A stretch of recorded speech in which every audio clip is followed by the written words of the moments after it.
Edouard Milsafif. Alors, Hénin-Beaumont, la promesse du FN. 2 ans après la conquête de la mairie par Steve Briouat, la ville est-elle devenue un laboratoire de cette résistance au Front National ou un laboratoire du frontisme municipal?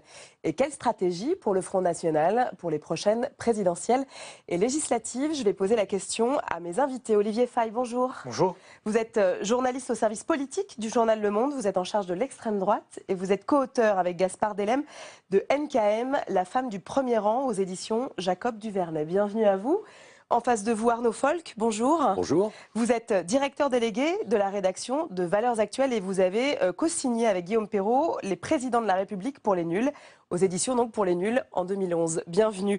Alors, je reprends ma question. 2 ans après ces élections municipales, diriez-vous que le frontisme municipal, incarné par Steve Briouat, est un laboratoire de ce que le Front National peut faire ou pas? Olivier Faye. Steve Briouat, c'était le modèle absolu pour le Front National. On peut même dire qu'il a inspiré Marine Le Pen dans sa stratégie.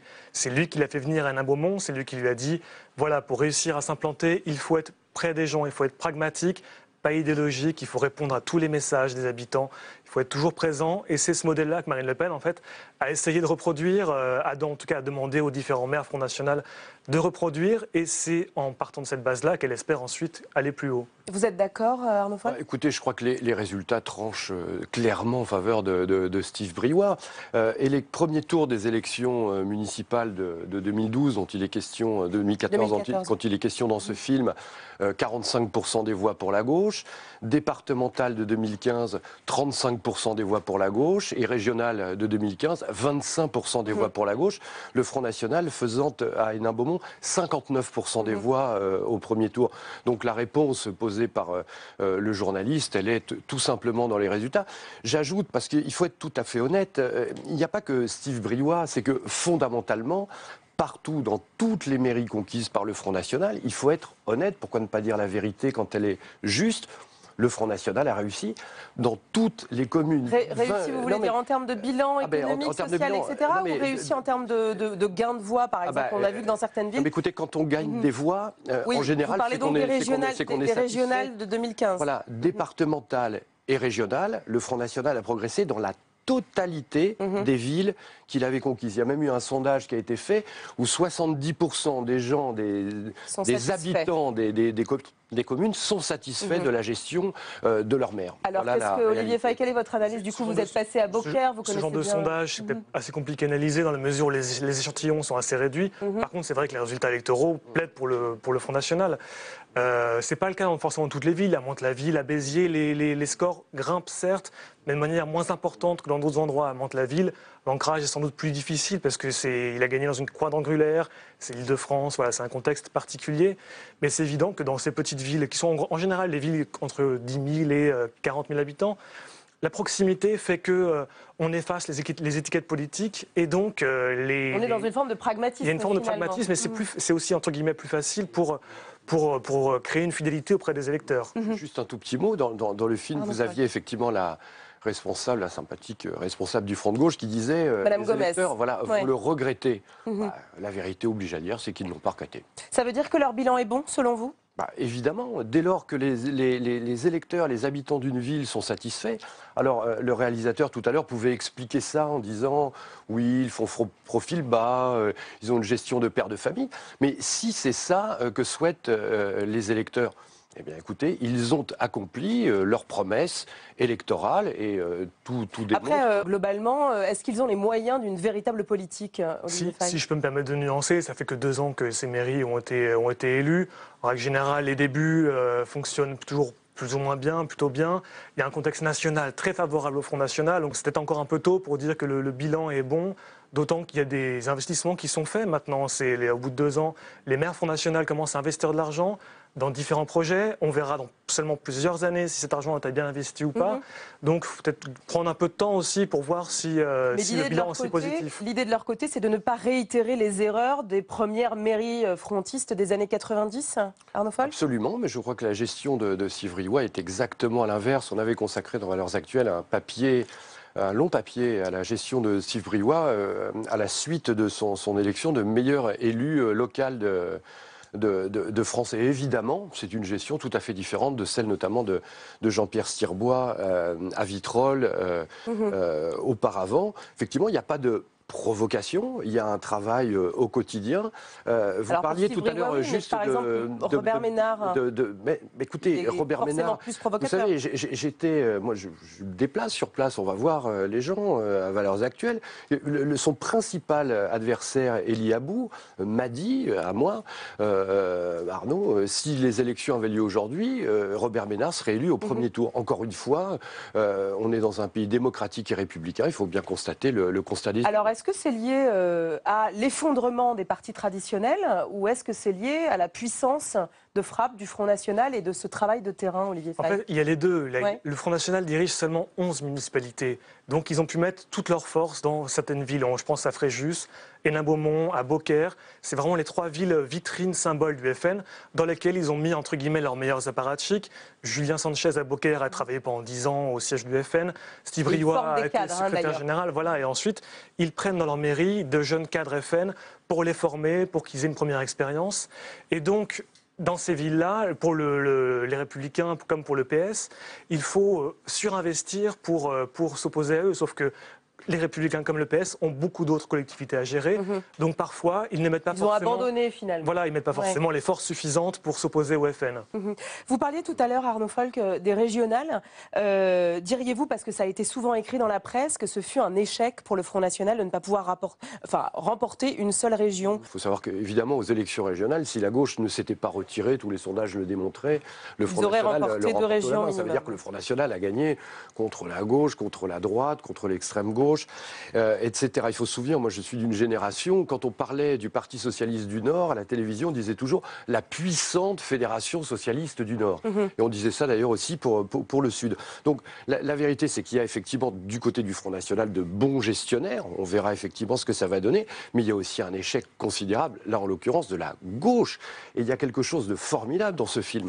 C'est ce moment symbole où on voit que derrière le buste de Jean Jaurès dans le bureau du maire, il y a un coffre-fort avec de l'argent sale. C'était effectivement géré donc par Gérard Dallongeville qui a été maire et qui a été condamné. Je vous rappelle que Mélenchon est venu et s'est fait appeler, il faut se rappeler les journaux de l'époque, Mélenchon du Pas-de-Calais. Il a fait un tour et puis il est parti. Marine-Noël Lienemann est venue. Ils se sont tous disputés. Ça a été du clientélisme. C'est l'écroulement de la gauche qui a conduit aussi le Front National. Que l'on voit aujourd'hui au régional. Vous diriez que le Front National est devenu le premier parti ouvrier de France ou pas? Écoutez, là encore une fois, regardons les élections. À l'élection présidentielle de 2012, Marine Le Pen est arrivée en tête chez les ouvriers comme chez les jeunes. C'est le Front National qui a remplacé le Parti communiste? Sur ce point-là, c'est à nuancer. L'ouvrier-héros, le pénisme, dont parlaient Nona Mayer et Pascal Perrineau, ça date des années 90. Il y a toujours eu des ouvriers de droite. Ce sont des chercheurs à Sciences Po Paris. Voilà, il y a toujours eu des ouvriers de droite, et c'est ces ouvriers de droite qui sont passés au Front National. Après, le Parti communiste a baissé. Il n'y a pas eu un phénomène transvasement naturel entre les deux. Nord, on peut quand même considérer qu'il y a eu transvasement. Quand Steve Briouat commence ses campagnes pas municipales d'ailleurs, de petits militants quand il a 15 ans, le Parti socialiste, la gauche à l'époque, fait 80% des voix à Hénin-Beaumont. Aujourd'hui, elle n'en fait plus que 20%. Enfin, je veux dire que et le Front National n'existait pas. Ce ne sont pas nécessairement les mêmes je parle d'une droite qui, à gauche, qui aujourd'hui vote FN. Et d'une droite qui, elle, n'existe pas. Évidemment, il y a eu transvasement. Alors justement, quelle stratégie pour le Front National à l'aube des législatives de 2017 et surtout de la présidentielle? On réécoute Steve Briouat avant son accession à la mairie. Si un jour tu vois une voiture qui brûle à Méricourt, tu prends la photo, nous on fait un tract pour ça. Si un jour il y a une émeute dans un quartier, s'ils foutent le feu dans une salle de sport, tu fais une photo, t'en parles, nous on fait quelque chose, on réagit. Et je t'assure que c'est ce qu'on fait à Hénin-Beaumont et ça marche. Attends, on en a loupé là. L'originalité de la méthode Briouat était de mélanger les genres, d'associer d'un côté les techniques du marketing, de la publicité, et de l'autre le militantisme de terrain, dans la pure tradition du Parti communiste. Diriez-vous, quand on voit la capacité de Steve Briouat à récupérer ce qui se passe sur le terrain et donc à utiliser une forme de marketing, qu'aujourd'hui c'est ce que fait le FN ou pas? Mais c'est ce qu'a toujours fait le FN et c'est ce que font tous les partis politiques, cette forme de pragmatisme, on s'adapte à ce que veut l'électeur, on s'adapte à l'actualité. Ce n'est pas très surprenant. Disons que c'était nouveau pour le Front National, parce que c'était l'idée à l'origine de Bruno Maigret. C'était quelque chose de très pragmatique, on va s'ancrer sur le terrain, on va répondre aux attentes des gens. Alors que le FN a toujours eu un fond très, très idéologique et aujourd'hui d'ailleurs il balance encore entre ça. Est-ce qu'il faut changer un peu nos idées pour s'allier avec d'autres partis, pour réussir à emporter le pouvoir, ou est-ce qu'on veut seulement gagner sur nos idées et donc ça veut dire qu'à un moment ou à un autre, il y a un blocage. Qu'est-ce que vous en pensez, Arnaud Folk? Écoutez, là, pour le coup, j'abonde tout à fait. C'est le fait de tout parti politique que d'essayer effectivement de surfer sur ses propres idées. Quand il y a une bavure ou une pseudo-bavure policière, on voit immédiatement la gauche monter au pinacle. Quand il y a une suspicion de racisme quelque part, on entend les associations se mobiliser. C'est parfaitement normal. Le Front National s'est professionnalisé, c'est devenu un grand parti. Nous ne sommes plus aujourd'hui en bipartisme, nous sommes en tripartisme. Il serait quand même un petit peu dommage que le Front National n'ait pas appris les méthodes on accuse, classiques bien sûr, de mais la alors on politique. accuse pour le coup le Front National et certains médias de faire un peu de surenchère médiatique autour des thématiques du Front National. Est-ce que vous diriez que cette surexposition, comme certains l'entendent, les sert ou pas?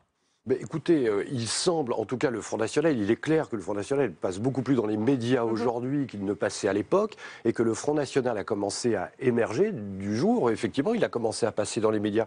Mais moi, je pense que la vraie question, c'est est-ce qu'une partie du peuple français ne s'est pas soudain trouvée en résonance avec les positions du Front National? C'est ça qui est important. Autrefois, on n'entendait pas le Front National, aujourd'hui on l'entend. Donc effectivement, on adhère. plus on l'entend, on est plus dans l'adhésion, selon vous, Olivier manifestement. Faye? Je n'ai pas les chiffres en tête, mais proportionnellement, le Front National, par rapport à son poids électoral, passe moins à la télévision que la droite ou la gauche. C'est juste qu'il y a que seulement 2 ou 3 têtes, Florent Philippot, Marine Le Pen. Donc on a l'impression qu'ils sont très souvent présents, mais en fait c'est que les profils ne sont pas très diversifiés. Contrairement à d'autres partis qui ont beaucoup plus de cadres. Qui ont 40 élus, 50 députés, et c'est différent. Diriez-vous toutefois que, quand on voit à quel point les positions du Front National, et on a vu la déchéance de nationalité, les questions d'immigration, de sécurité, ont de toute façon d'ores et déjà gagné politiquement, puisque certaines propositions sont reprises par des partis dits de gouvernement? Disons qu'ils ont fait un travail de lobbying sur leurs idées très important. C'est le chercheur Nicolas Lebourg qui dit « les extrémités éclairent le centre ». Et en fait, au fur et à mesure, ce qu'on voit aux extrêmes finit par gagner les partis de gouvernement. On voit les Républicains reprennent très souvent les idées du Front National. Et donc après, dans un phénomène on va dire, de grand fouillis idéologique, on voit aujourd'hui François Hollande reprendre les propositions du FN, finalement ne pas les conserver toujours.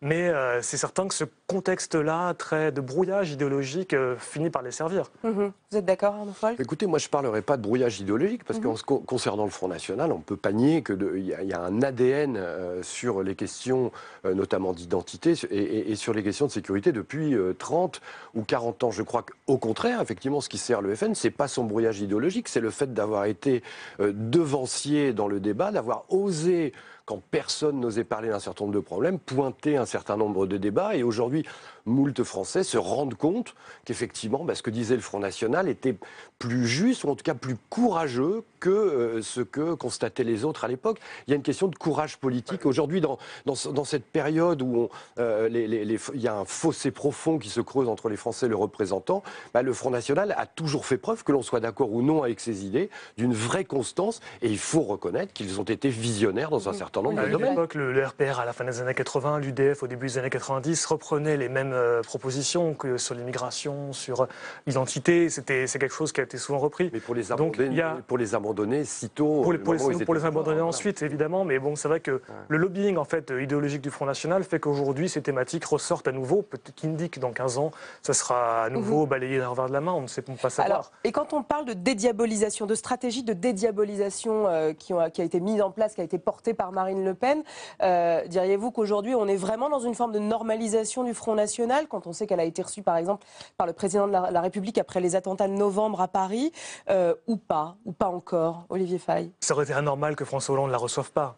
Elle fait 25% à 27% des voix. À partir du moment où elle a dit que pour elle, la Shoah était le summum de l'horreur, déjà, ça lève la question de l'antisémitisme, effectivement. La question de l'antisémitisme a levé une barrière. Effectivement, aujourd'hui, si on peut dire, le point de détail de Marine Le Pen, c'est par exemple la sortie de l'euro. Là, effectivement, la droite, Xavier Bertrand, et Estrosi en région PACA ont énormément attaqué là-dessus. Mais qui attaque aujourd'hui les candidats du Front National, en tout cas les jeunes candidats du Front National, sur la guerre d'Algérie, l'antisémitisme, etc. Dernière question rapidement. Quand on entend que Marine Le Pen serait potentiellement en capacité d'accéder au second tour de l'élection présidentielle, diriez-vous que c'est une forme de fiction politique, enfin de politique fiction ou de prophétie autoréalisatrice, ou vraiment est-elle en capacité? Depuis un an, voire même plus, voire 2 ans, elle est en tête des sondages tout le temps, annoncée au second tour à 27%. Elle a fait 27% au régional, 7 millions de voix. Ça semble assez improbable qu'elle ne soit pas au second tour. En tout cas, au Front National, on n'entend pas une seule personne dire qu'elle ne sera pas au second tour. Ils sont tout aussi rares à dire qu'elle pourra gagner la présidentielle dès 2017, ça c'est évident. Le second tour, à mon avis, peut tabler déjà sur sa présence. Ce qui est assez amusant, c'est que ceux qui pensent de manière certaine qu'elle sera au second tour, c'est d'abord et avant tout au Parti socialiste et chez les Républicains, puisqu'ils font tous les deux le pari de se retrouver au second tour face à elle, en se disant on est sûr de l'emporter dans ces cas-là. L'histoire le dira, mais la vérité, c'est qu'effectivement, depuis 2 ans, tous les sondages, sans exception, la place en tête. Exception faite quand Alain Juppé est candidat, auquel cas elle arrive en 2e position, derrière Juppé, mais toujours très largement devant Hollande et Sarkozy, qui sont à touche-touche quand... voilà, en tout Donc cas, vous diriez que François... le Front National, finalement, est un parti comme les autres? C'est pas un parti comme les autres, puisqu'il y a des propositions qui sont largement différentes, comme on pense à la préférence nationale. C'est pas des propositions ou la sortie de l'euro, voilà, comme vous en... ou la sortie de l'euro. Donc, mais après, c'est un parti qui participe au jeu démocratique et qui a largement sa place dans le jeu démocratique.